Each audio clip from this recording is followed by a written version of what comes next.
اللہ تعالیٰ نے مسلمانوں کو بعض چھوٹی چیزوں میں بڑی برکت عطا کی ہے۔ بسم اللہ الرحمن الرحیم بھی اسی میں شامل ہے۔ اس آیت کے ذریعے اللہ تعالیٰ کی غیبی مدد حاصل ہوتی ہے۔ اس چھوٹی سی آیت میں اس قدر طاقت ہے کہ کوئی عام مسلمان اس کا تصور بھی نہیں کر سکتا۔ ہمارے پاس بسم اللہ الرحمن الرحیم جیسی قوت و طاقت ہونے کے باوجود اگر ہم مایوس ہوتے ہیں، یہ بڑے افسوس کی بات ہے۔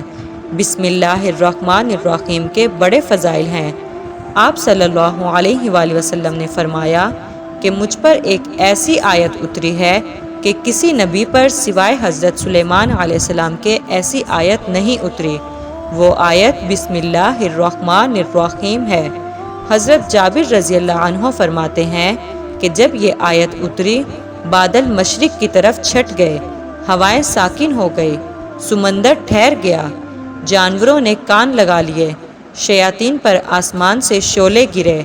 پروردگار عالم نے اپنی عزت و جلال کی قسم کھا کر فرمایا کہ جس چیز پر میرا یہ نام لیا جائے گا اس میں ضرور برکت ہوگی۔ حضرت ابن مسعود فرماتے ہیں کہ جہنم کے 19 دارگوں سے جو بچنا چاہتا ہے وہ بسم اللہ الرحمن الرحیم پڑھے۔ اس کے بھی 19 حروف ہیں، ہر حروف میں ہر فرشتے سے بچاؤ بن جائے گا۔ اسی طرح بسم اللہ الرحمن الرحیم میں بھی 19 حروف ہیں اور وہاں فرشتوں کی تعداد بھی 19 ہے۔ ان حضرت کی سواری پر آپ کے پیچھے جو صحابی سوار تھے، ان کا بیان ہے کہ حضور اکرم صلی اللہ علیہ وآلہ وسلم کی اونٹنی ذرا سی پھسلی تو میں نے کہا شیطان کا ستیہ ناس ہو۔ آپ صلی اللہ علیہ وآلہ وسلم نے فرمایا یہ نہ کہو، اس سے شیطان پھولتا ہے اور خیال کرتا ہے کہ گویا اس نے اپنی قوت سے گرایا۔